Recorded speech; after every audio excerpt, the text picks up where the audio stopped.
Hello दोस्तों, स्वागत है आप सबका मेरे चैनल सपना डी पर। तो आज मैं बताने वाली हूँ संत ज्ञानेश्वर महाराज जी के विषय में कुछ बातें। दोस्तों, उनके बारे में कह पाना मेरे सामर्थ्य में नहीं है, तो मुझसे जितना हो सकेगा मैं उतना आपको बता पाऊँगी। उसके बाद मैं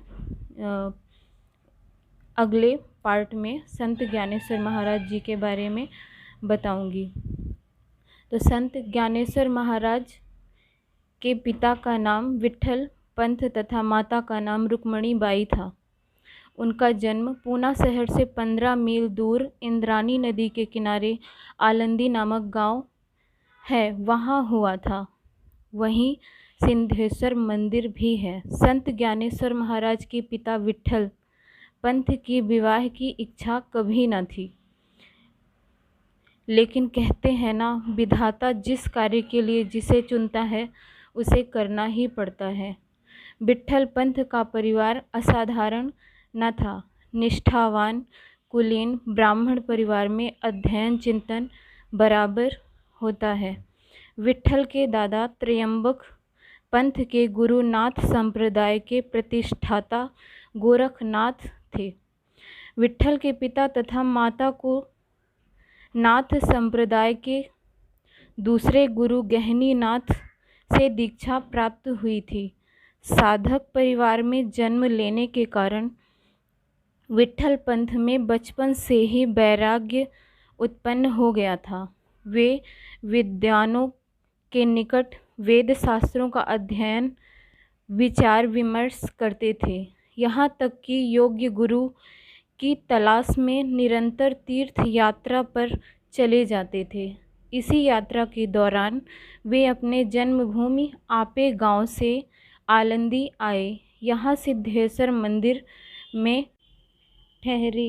कहते हैं ना, कस्तूरी की गंध शीघ्र फैल जाती है।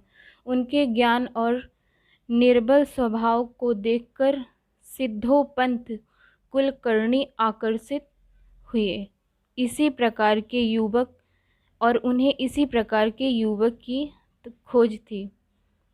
उन्होंने कल्पना की कि ऐसे व्यक्ति के हाथों में अगर अपनी बेटी सौंप दूं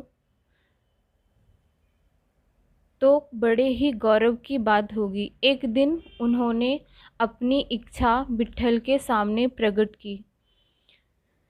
विट्ठल ने सिद्धोपंत को कोई स्पष्ट उत्तर नहीं दिया। वास्तव में विट्ठल सिद्धोपंत अपने आत्मचिंतन में इस प्रकार लीन रहते थे कि उनका ध्यान इन बातों पर कभी गया ही नहीं। सिद्धोपंत ने अनुमान लगाया कि विट्ठल की इच्छा नहीं है।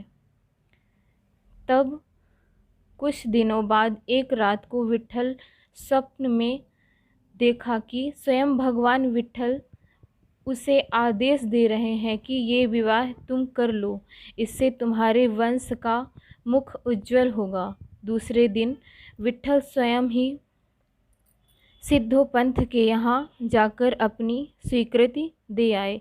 सिद्धोपंत की बेटी रुक्मणी से उनका विवाह हो गया। देखते ही देखते कई वर्ष बीत गए। इसी बीच विट्ठल के माता पिता का देहांत हो गया। आपे गांव वापस आने के पश्चात विट्ठल की स्थिति चिंताजनक हो गई। सर्वदा पठन पाठन में लगा रहने वाला व्यक्ति निकम्मा हो गया। अपनी बेटी से ये समाचार पाकर सिद्धोपंत अपने साथ बेटी और दामाद को लेकर आलंदी चले आए। तो दोस्तों, ये तो था वो कैसे परिवार से थे और उनके माता पिता का विवाह किस प्रकार हुआ था। इसके बाद उनका जन्म और उसके आगे के जीवन चरित्र के बारे में मैं आपको बताऊंगी अगले वीडियो में। तो आप मेरा चैनल सब्सक्राइब कर लीजिए और बेल आइकन को प्रेस कर लीजिए, ताकि जब भी मैं अब वीडियो बनाऊं तो उसका नोटिफिकेशन आप तक सबसे पहले मिले और आप मेरा वीडियो देख सकें। तो ये स्थान जो आप देख रहे हैं, भगवान ज्ञानेश्वर महाराज की पालकी जब भी यहाँ से निकाली जाती है तो उनके रुकने के लिए एक भी स्थान जगह जगह पर पुणे में बनाए गए हैं। तो ये स्थान उन्हीं में से एक है। ये मंदिर दिख रहा है, उनकी चरण पादुकाओं की का प्रतिबिंब यहाँ पर बनाया गया है। तो हम यहाँ बच्चों को लेकर गए थे। उसके पीछे प्लेग्राउंड भी है, तो बच्चे भी थोड़ा समय व्यतीत कर लेते हैं, और हमने दर्शन भी किए।